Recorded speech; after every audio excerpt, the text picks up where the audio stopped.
Hello everybody and welcome back to another video here on my channel, and I have a very exciting baby here in front of you. So you guys are getting the first look at the at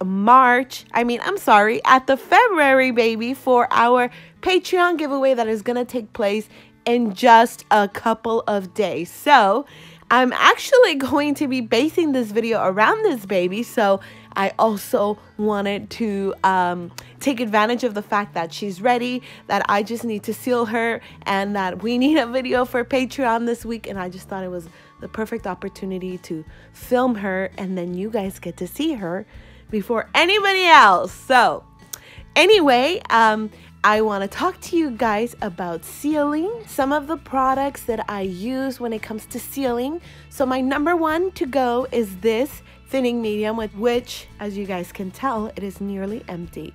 Another item that I like to use is glazing gel. I use this more on the nose and on the eyelids to give that baby that shiny-ish wet look, but not too wet that it looks glossy, but just more natural.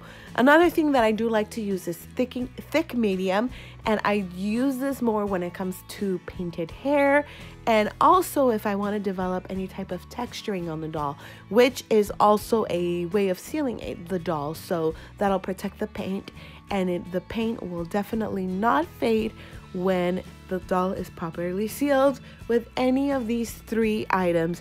Another thing that does exist is satin varnish. I don't have it here with me because I haven't used it in a while, but that also will give you a dewy, glowy finish if you apply it at the end of once you're done with your painting, and that is the last layer. For our February baby, I decided to use the thick medium, and I'm going to just use this cosmetic wedge that you see right here, and I'm going to apply the product onto the flat end of the sponge, and I'm going to pounce it on the doll. I'm going to pounce it all over, and I am going to let it dry before I go ahead and I bake the doll limb. So here she is once again, and I cannot wait, guys, to actually take pictures so you guys can see her details, since I'm currently recording with my phone, but I absolutely love her, and I cannot wait to share more of her, you guys. Oh my gosh, I am very, very much in love with this baby. But anyway, let's go ahead and apply her sealing layer. This is the last layer, so I have done everything. I'm not going to paint over this layer. I'm going to be using this thick medium, and once again I'm going to apply it all over the doll. So you're going to see me for the next few minutes applying this layer on the limbs and allowing the limbs to dry before I go ahead and bake them. I am applying a fairly thin layer of this thick medium onto my sponge, and I'm going to apply everything that I just applied on the sponge. I'm going to apply it onto the little hand before I reload on my item, and I go ahead and I apply it to the forearm. So just to give you guys an idea about how my thickening medium runs before I decide to reload, because I know that is a pretty common question. Some people don't know when they should reload the product, and as you can see, I actually thought I used because I'm doing a voiceover after I made the video, I actually thought I used that one product throughout the whole hand, but I obviously reloaded on the other side of the arm, or the little hand. So just to give you guys an idea, because some people do ask, and it's very, very easy to miss some areas if you don't know exactly how far your product can go before you need to reload. So I hope that makes sense. I'm not applying it thick. I'm applying it fairly thin, but not so thin that I'm removing it as I pounce it. So you want to be careful. Don't pounce too hard, and also don't pounce too soft, because you'll leave all the product in one area.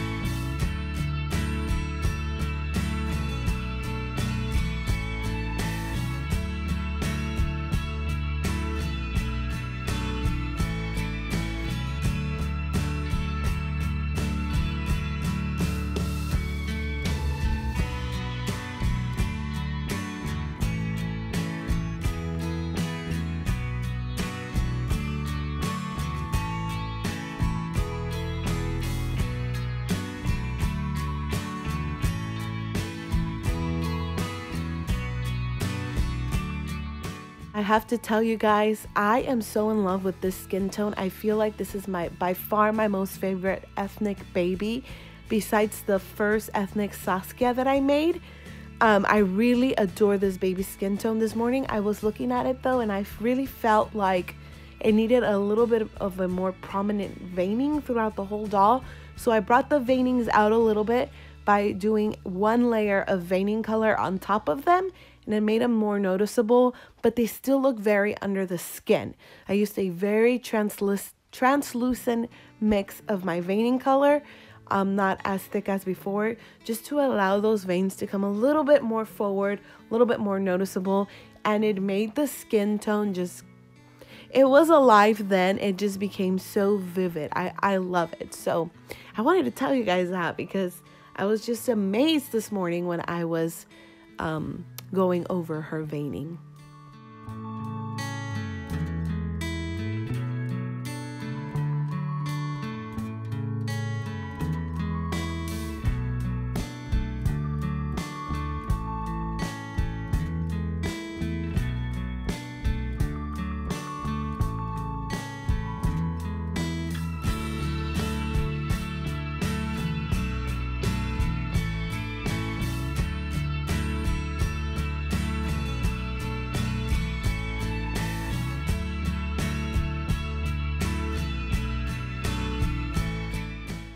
Now I'm gonna go ahead and seal her other arm, but I do apologize because you won't see me seal the arm all the way because the clip cuts out.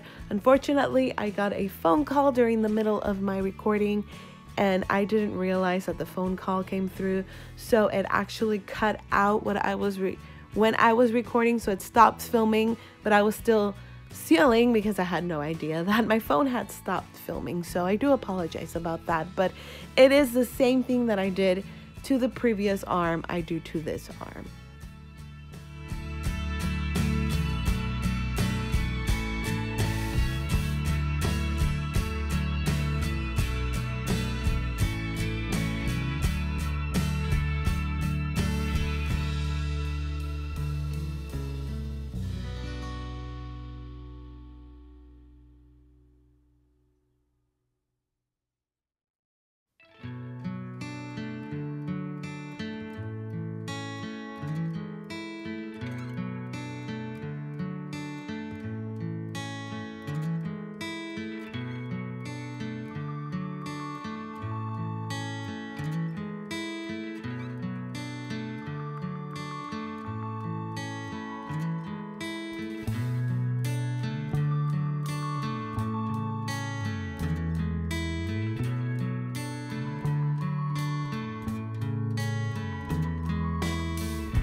So right now I'm showing you guys what the arm looks like when the product has just been applied.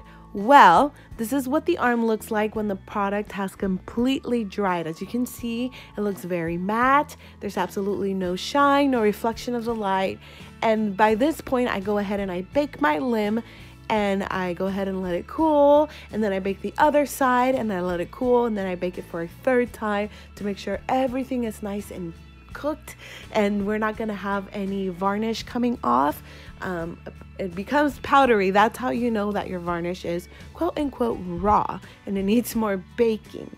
So I go ahead and I bake it 3 times just to be safe. So now I'm gonna go ahead and varnish the legs. And I know I call it varnishing. It's not an actual matte varnish. It's just a sealant.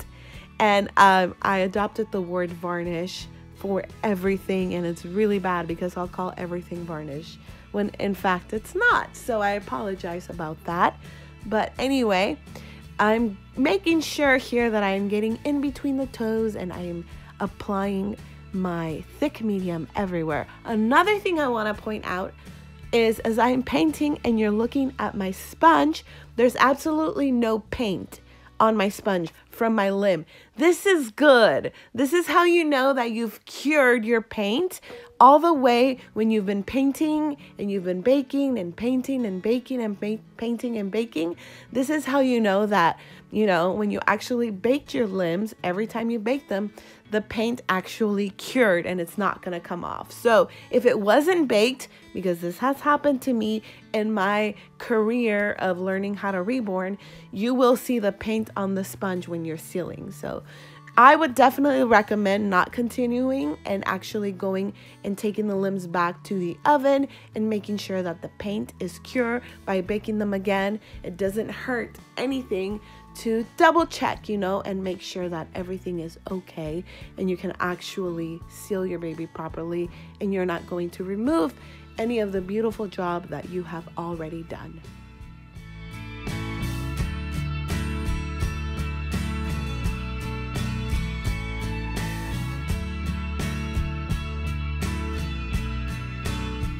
Another reason why I wanted to bring up the fact that there is no color on the sponge is because in my recent videos where I talk about linseed oil, people have mentioned that, hey, doesn't having linseed oil actually make, you know, your product doesn't cure as well when you're baking it. The paint doesn't actually stick to the vinyl. It comes off. Well, it is true if you don't bake it twice. So in my experience with painting with linseed oil, I have noticed that baking it once is not enough. I have to bake it at least 2 times and then the product is completely sealed. If you guys are wondering my degree that I do use a New Wave oven and it has actually a power level. So it's a power level 7, which I believe is 270 degrees Fahrenheit. Don't quote me on that, however. So it's power level 7 and I put it in there for 7 minutes. So I do each side for I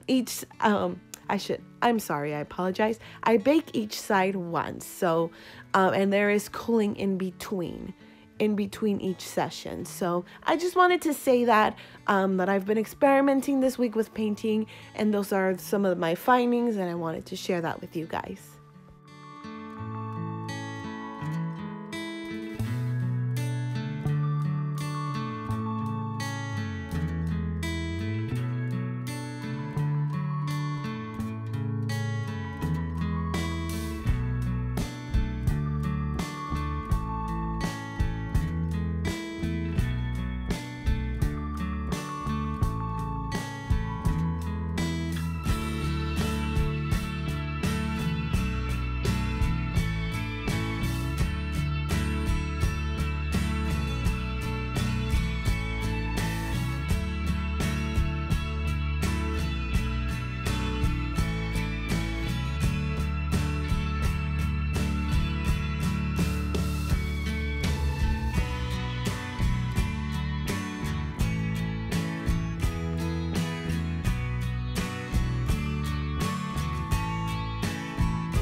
So we are now sealing our last leg, and I am remembering as I am saying these words that I did not mention another sealant that is actually more popular than any of these ones, and that is matte varnish. I don't use matte varnish anymore. I did used to at one point, but I decided after using thinning medium, and especially something that is called Look Alive by Bountiful Baby, I realized that the reborns look a lot better when they have a little bit of dewy skin, like natural human skin, versus the way that they look after I use matte varnish. Matte varnish should definitely look a lot more dull. There is no depth to their skin. Even though you create depth, there's still something missing, and it's that dewy look. And I love that the thinning medium gives the baby that special dewy look that is just not too much, if that makes any sense. I feel like it's just right. So yeah, so anyway, I wanted to share that with you guys. I hope you have enjoyed this video. If you guys have any questions or anything that might come up to mind as you are watching and listening, please let me know. I'm definitely thinking here of other things that I can mention so that I can help your reborning experience. Yes, there is something I do want to say. Heat and time can also make a difference in how dewy or matte your doll looks. If you cook or bake your doll in a much higher degree, your doll can look shinier just by nature, just by the fact that it was exposed to more heat. If you also leave it in there longer, so more heat and longer time of exposure, the doll will be even shinier. So if you're having any trouble with shine, please know that it could be due to the fact that you're cooking your doll at a too high of a degree. Well, our video ends here, and I will show you guys the finishing result when I reveal the doll for everybody on Patreon and everybody on Instagram and everybody on YouTube. So thank you so much for tuning in, guys, and I am very much looking forward to see what you guys have to say about this video. Talk to all of you soon. Bye!